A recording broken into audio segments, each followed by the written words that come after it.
So what are some of the key findings or some of the learnings that have come out of this in terms of what some of the best sort of learning designs are for these different models or these different situations, whether it's hybrid or blended or in person? What have you seen sort of change, and what's been working best? I think some things have changed. I think some things haven't. I mean, I think what has changed, like building on the learning design piece that we were just talking about, is this need to make sure that we're not lecturing, we're not just delivering. I always talk about the difference between training and learning. I think when we're getting trained, something is happening to us, versus when we're learning, a good facilitator is creating the space for learning to happen. So all of the information that doesn't just come from that facilitator. If you do it right, you're creating opportunities for people to coach and be coached with each other. And so I think the learning has become, again, less about the PowerPoint and more about ensuring that, even every few minutes, we're making sure we're bringing in the participants, and we're calling on different people just like we would in person, and we're kind of shaking it up, if you will, on asking different questions. So I think you're always trying to figure out what are the ways that we can create this experience versus, again, what are the things that I just want to share out to participants? That's a very different way of learning. I would say what hasn't changed, and I think we're still continuing to evolve that, is the need for what I would call contextual learning. So tying learning to your culture and your strategy. So being really clear about, what are those values and behaviors that we have? How do we want people to work together?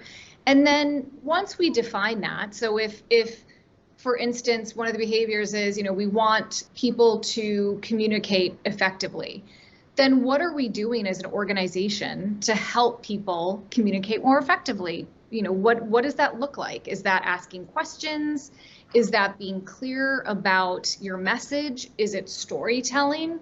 And so tying, kind of the how you work, if you will, to the skills you want to develop, I think is really important. And then even with your strategy, so as we're, even at Udemy, we're at 1,200 people now, we're a public company, we're growing fast. We're at an inflection point in figuring out how to continue to grow and keep that momentum, while also making sure that we continue to be innovative as that, kind of startup company that we were just a couple of years ago. So, if that's the case, how do we then help people learn skills and develop skills to think of different ideas?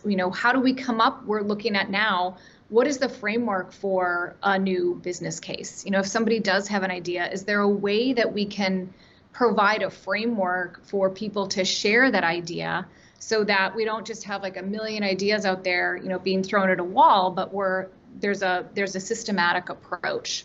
So this goes back to kind of, the systems thinking piece. There's all of these parts of the organization that we say are important. That needs to be tied to then, how we develop our employees.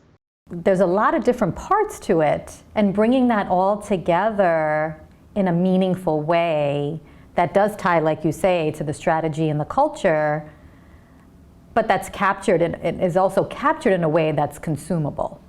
I think that's also challenging. Yes, for sure. I do think, one of the roles of a learning expert and organizational development expert is curator.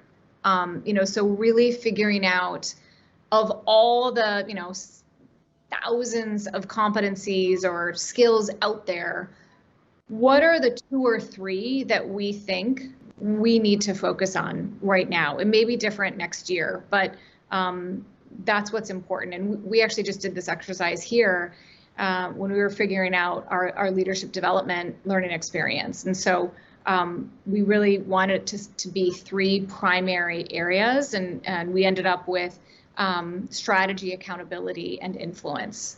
And of course, there's subsets, there's skills kind of underneath that, so you can always cheat a little bit there, but we're also overwhelmed with so much content and articles and research and Twitter and everything that's coming at us, that it's very important to, as you said, get clear on, what are the top priorities from a strategic perspective, and then, what are those specific behaviors and skills that we want to reinforce in different ways across the organization. Yeah.